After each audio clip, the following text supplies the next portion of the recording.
So again, St. Luke, this is the fourth Sunday of Lent. St. Luke, chapter 15, verses 11 to 32.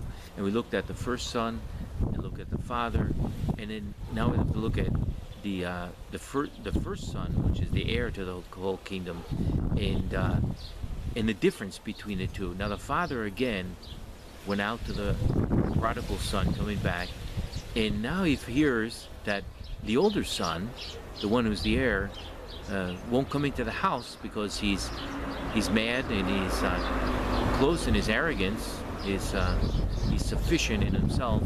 He's judgmental towards his little brother, and so the father, what does he do?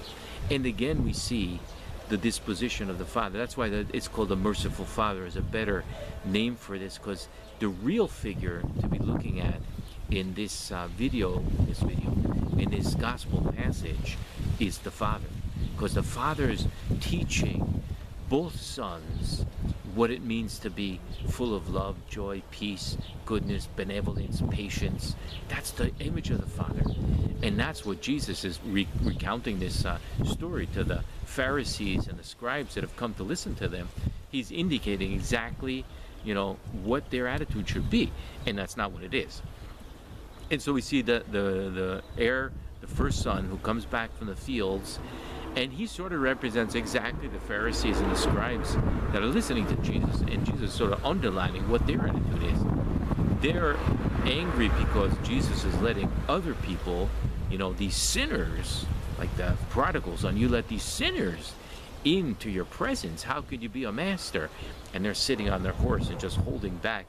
And that's what the first son's attitude is, judgment. And that's not God's. God is the spirit, the universal soul. There's no judgment. It's exactly mercy, goodness, benevolence towards. Yeah, I made a mistake. Yeah, but are we going to let him die? We're going to forget about him, or we're going to bring him back so that now he can earn from that mistake, live a full life. But we find the first son sitting outside, pouting and not wanting to come in. And what does the father do? He humbles himself again, and that's one of the equations, very important equations of this passage, is humility. The first son coming back humbles himself to go back to his father's house. Here the father is humbling himself, going out and begging, that's what the gospel says, begging his son to come in and celebrate. He goes out and begs him to come back in. It's like you think of an amazing person.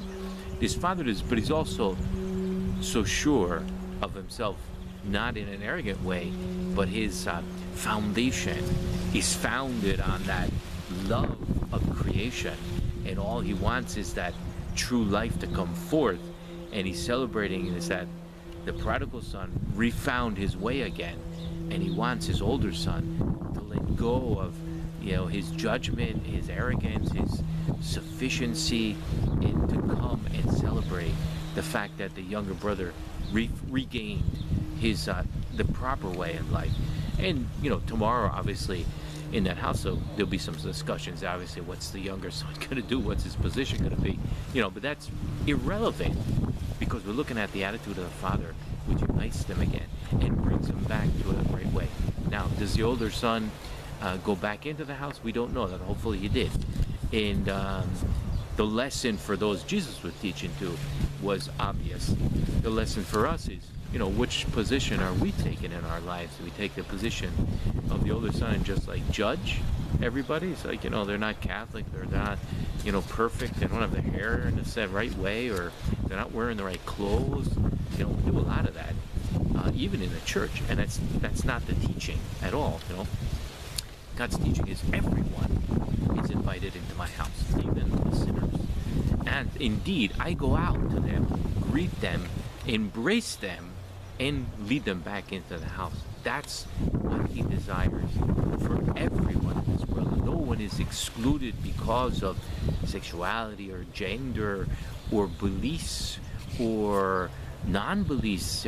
He wants everyone to as the young son did, go back into themselves and find again the proper orientation.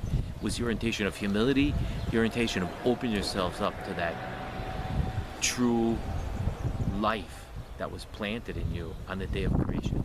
So this gospel passage of the merciful father, the prodigal son, the arrogant son as well too, can be very, very important for us as we try to find our own way,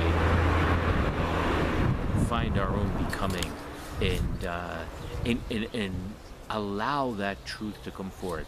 Now it seems sometimes you repeat that, but that's the secret, and it doesn't just come like that. It needs to be, we need to work at it day by day. This is an incredible example what it means conversion. Young son found his conversion. The older son, they leave us with, we don't know if he finds his conversion. We don't know if he goes into the house. But it's a good question for us too. You know, what position am I in, and how could I change that? You know, the young son, you get okay, that the older son, you can tell him, I'm coming, and come in, even though I don't understand everything you're doing, but I'm coming in. The young son too is going to have to integrate. Oh my God, my father didn't allow me to take the position of a slave. He gave me back everything. And he's going to have to elaborate that humility as the days go on, obviously. But that's the work of, well, that's the work of becoming. It takes that time. It takes that work. But the joy, the strength of becoming someone like the Father, it comes through that kind of work. And obviously the Father learned it from someone too. So if we can pass that on in this time of waiting for the resurrection, that would be a good work for us to do for humanity.